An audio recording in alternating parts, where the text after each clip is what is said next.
Hai semuanya, balik lagi sama Calon Sarjana. Bangun tidur, nonton YouTube. Lagi makan, nonton YouTube. Mau tidur, nonton YouTube lagi. Platform ini udah kayak jadi bagian dari hidup kita kan? Tapi pernah gak sih kalian tuh berhenti sejenak dan juga mikir, siapa sih orang-orang jenius di balik ini semua? Dan sekarang mereka tuh ada di mana ya? Mau tahu jawabannya apa? Hai, aku Jenny. Yuk kita bahas. Asal mula ide YouTube. Siapa sih di sini yang nggak tahu sama YouTube? Platform tempat kita nonton apa aja kan? Mulai dari video kucing lucu sampai teori konspirasi juga.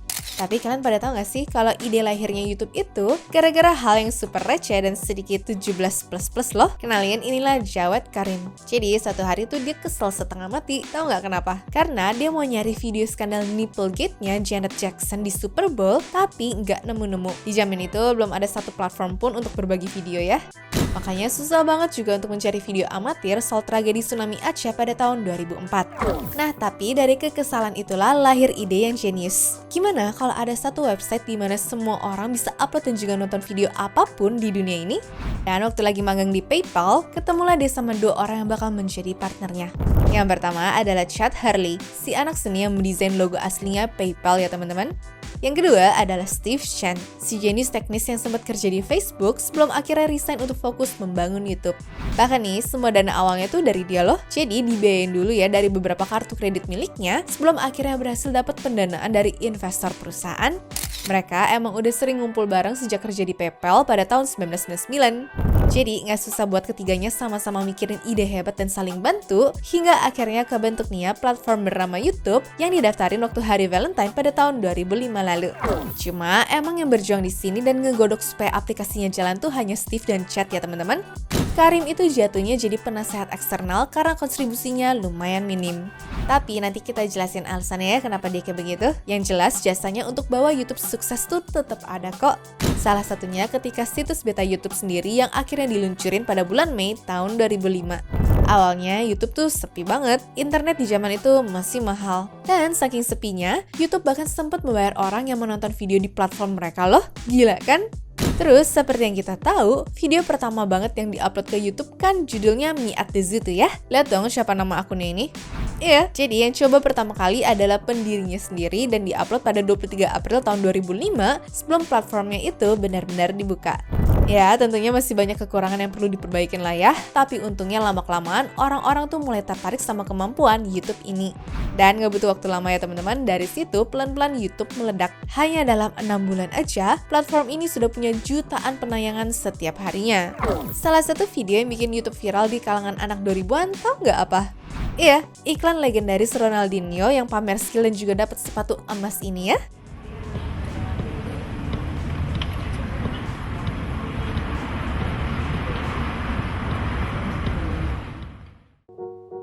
Penjualan ke Google. Kira-kira sekitar setahun kemudian, pertumbuhannya yang cepat ini, ya mau cepat atau lambat, masih perlu yang namanya bantuan orang luar ya. Ibaratnya, kalau ngeliat kapasitas mereka sekarang dari segi kemampuan ataupun budget yang terbatas, susah rasanya deh ya untuk bisa berkembang pesat tanpa adanya dukungan. Nah, pada akhirnya sang Chief Technology Officer yaitu Steve Chen mengambil langkah yang besar. Dia aturlah tuh pertemuan rahasia di sebuah restoran dengan dua raksasa teknologi pada saat itu, yaitu Yahoo dan juga Google. Tujuannya apa? Ya, nawarin YouTube untuk dibeli. Setelah negosiasi, akhirnya Google yang menangin lelang inilah singkat cerita. Dan harganya gimana? Wah, gila-gilaan deh. Pada tahun 2006, setahun setelah didirikan, YouTube diakuisisi oleh Google seharga 1,65 miliar dolar atau setara 43,6 triliun rupiah. Sebuah perusahaan yang baru berumur 1 tahun dihargai segitu mahalnya. Ini jelas adalah salah satu akuisisi paling legendaris dalam sejarah dunia ya. Tapi pembagiannya antara 3 orang ini tentunya nggak dibagi rata. Karena kayak Karim nih, hitungannya kan dia minim kontribusi waktu merancang YouTube kan. Jadi habis hitung-hitungan, ya dapatnya cuma bagian saham yang lumayan kecil, yaitu sekitar 1,7 triliun rupiah setelah diakuisisi oleh Google. Sedangkan Steve Chen, dia adalah otak teknis yang paling berjasa dalam negosiasi dengan Google. Sehingga dia dapat bagian saham sekitar 8,6 triliun rupiah. Dan kalau untuk Chad ini, karena dia adalah CEO-nya yang mengurus bisnis sehari-hari, dia tuh dapat bagian paling besar ya, yaitu sekitar 9,1 triliun rupiah. Kabar terkini. Setelah menjadi triliuner dadakan, apa kabarnya mereka sih sekarang? Apa mereka santai-santai menikmati hidup atau justru makin gila berkarya? Jawabannya beda-beda banget ya. Yang pertama adalah Jawed Karim. Karim tuh dari awal kan gak aktif ya karena lebih mentingin sekolah dibandingkan jalanin bisnisnya. Sehingga gak lama habis itu, ya dia lanjutin kuliahnya yang tertunda karena magang di PayPal, bahkan setelahnya masih lanjut studi ke S2 juga loh. Kalau sekarang, kekayaannya sih ditaksir mencapai 5 triliun rupiah. Duitnya dari mana tuh? Selain dari saham YouTube, dia mendirikan perusahaan investasi bernama University Ventures yang mendanai startup-startup sukses seperti Airbnb dan juga Reddit.